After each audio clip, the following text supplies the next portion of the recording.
Every story has to have a cinematic point of view. And if we were going to be telling a Hannibal Lecter story, one of the things that was necessary going into this was that we had to have a very specific design element to this show. And if we were talking about a man's descent into madness, we had to communicate that visually.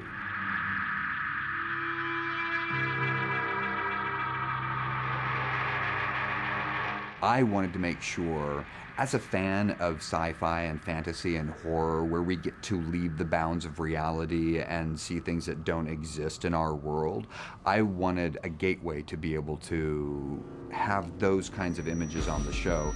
It starts with whatever the writers imagine. We'll have a meeting early in the pre-production process where we discuss with the executive producer, Brian Fuller, and with the episode director what they might be looking for and what story they're trying to tell. With the visual effects, we took the approach of doing as much as we possibly could in camera and then spending time on the things that we couldn't do in camera. That all starts in pre-production. In a lot of television series, visual effects will have a meeting with the producers and the key creatives, and then special effects and prosthetics will have a different meeting. On this particular show, we often hold all of our meetings together so that the different areas of effects, practical special effects, prosthetic effects, and visual effects will all meet together and be in the same room with Brian and the director. We can come up with something where we use a bit of our talents and a bit of their talents and mix them together and come up with a better effect. We had to find a way, going into the first episode, that we could deliver great-looking imagery that felt real, because here's the thing, if you're doing a thriller or horror, the moment the bad effect is there, you pull the audience out of that suspension of disbelief. You had them at the edge of the seat and they flip back. The idea of enhancing the storytelling with visual effects in subtle ways when we need to do something that is just a touch or a flavor of something surreal happening that gives an unsettling feeling for our protagonist, it helps bring the audience into a madness. Certainly David was very clear in what he wanted to see, and Brian was very clear in what he wrote, so that we had a guideline to begin producing ideas from. It's always very important with Hannibal, the tableaus of the death scenes. And in doing those tableaus, it's a combination then of the visual effects coming into what has the prosthetics already done. Will Graham's first exposure to Hannibal Lecter's crime was finding a young woman impaled on a severed stag head being pecked by ravens. And that became his psychic representation of that image, was to see the stag head and the ravens pecking at it and amalgamate those two elements and create this black raven-feathered stag that became this haunting image that plagued Will. And really what that was is this little voice in the back of his head saying, something is strange here, like this is still alive, this is around me, there is an element of horror that I can't escape, and it's pervasive. The idea of the stag was David Slade's in the first episode, and that has evolved. He was in the first draft of the script. There was an image that Brian had written that was a dream image, and I liked it a lot, but I knew it was going to be really hard to do it.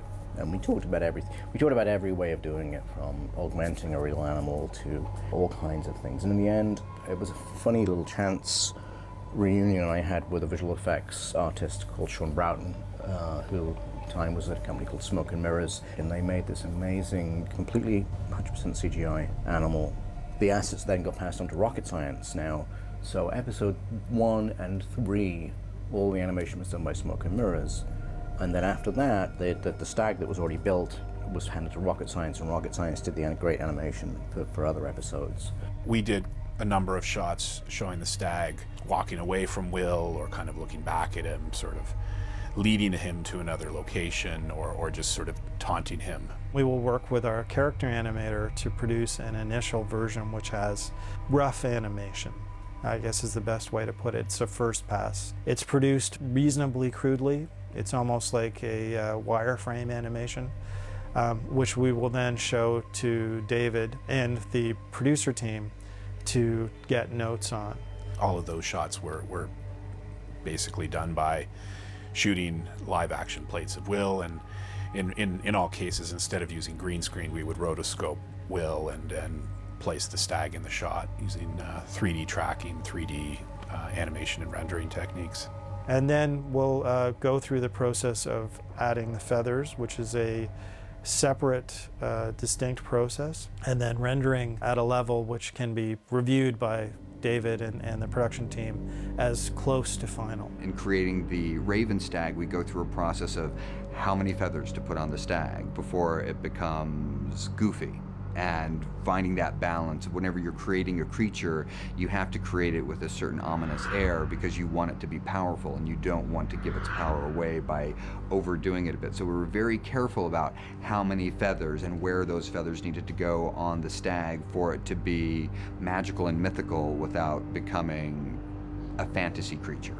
I was very nervous for a while until we did some great tests and we became very, very happy with our CGI stag.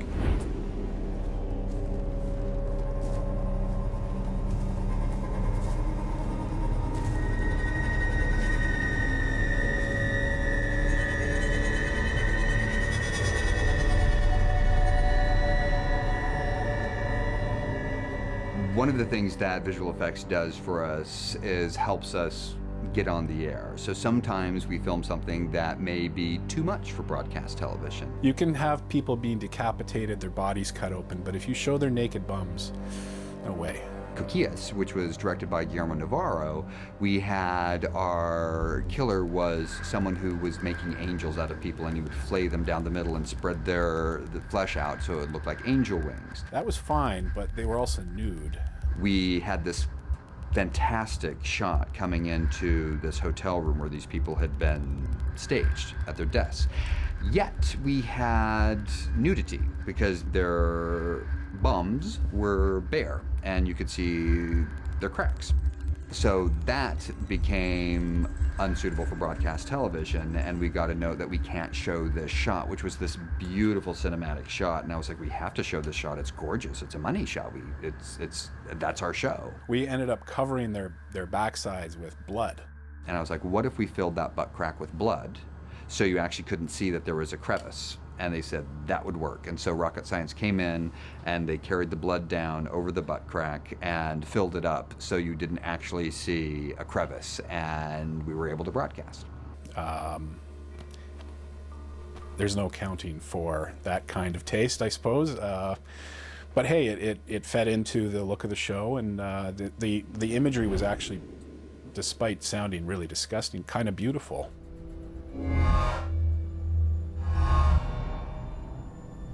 This is my gift to you.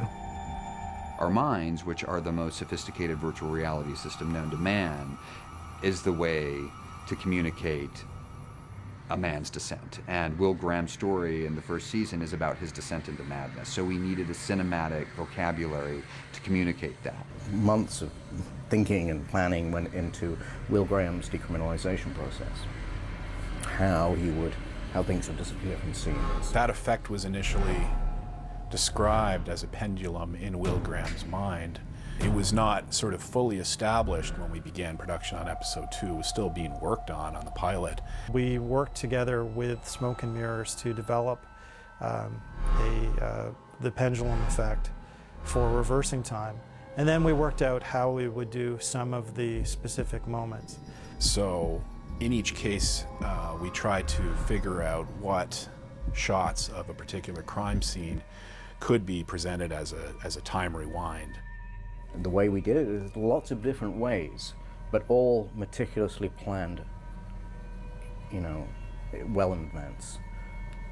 Lots of meetings with special effects. So the moments that we worked out for the pilot often involve reverse high-speed photography, blood spraying against a wall and then reversing backwards, or stepping through the moments of the murder scene from Will's POV, but doing some of them in reverse or with a creative visual treatment. Most of that stuff is done in camera and then cleaned up digitally, but the process of approaching it was something that was heavily tested. So, we had a thing called a dingus. The dingus was a 1 foot Kino flow, which would be swung over the back of the camera, so that the light that's going to be there, and it's not going to be there when we see it, but it's going to be there digitally later, is actually reflecting light into the room. Something that has to be thought about, something has to be planned, something has to be built, it has to be tested, it has to be shot.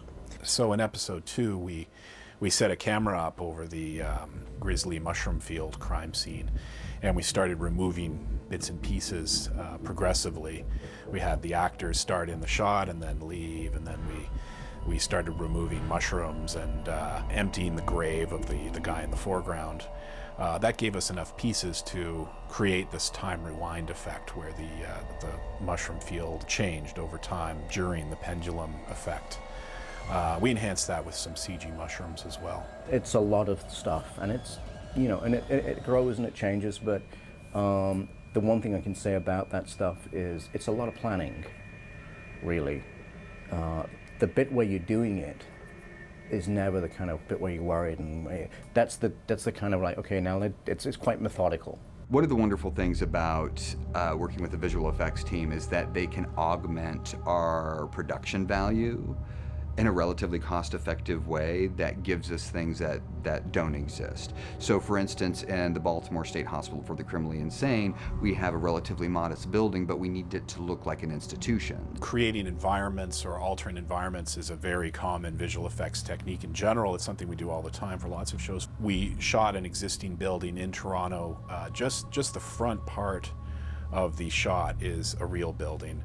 The entire back structure is a visual effects matte painting. So they enhance that little building into a large kind of behemoth building that has an oppressive quality to it. That is where the criminally insane are stored to protect society. That was challenging because a lot of the exterior shots that were done, a lot of the establishing shots that were done for Hannibal were shot time-lapse, basically with a still camera that took, you know, images over several hours where the light is constantly changing. The sun might be going in and out of clouds, the sun's moving across the sky over the course of the shot. And it was a challenge to replicate that lighting on a matte painting. But again, you know, it's constant dialogue with rocket science, talking about how we always discuss how we're going to do all the visual effects shots. I generally have a very clear idea of how I'm going to do a shot, and I discuss it with them, make sure they're okay with it, and then they get all the things that they need, and then we go and we do it in a way that can be expedited for television. We're very dedicated to doing a quality production, and so it's vital for us to not put anything on screen that we can't defend. You know, it's funny when you think that it's a heavy visual effects show, it's like you don't think it is, because everything is pretty seamless. Visual effects has always been a fascinating part of any filmmaking process for me. You know, going back to classic science fiction films, the process of delivering an image to an audience that does not exist in reality is fascinating because we're giving them something that they can't ever see without sitting in front of their television or going to a film.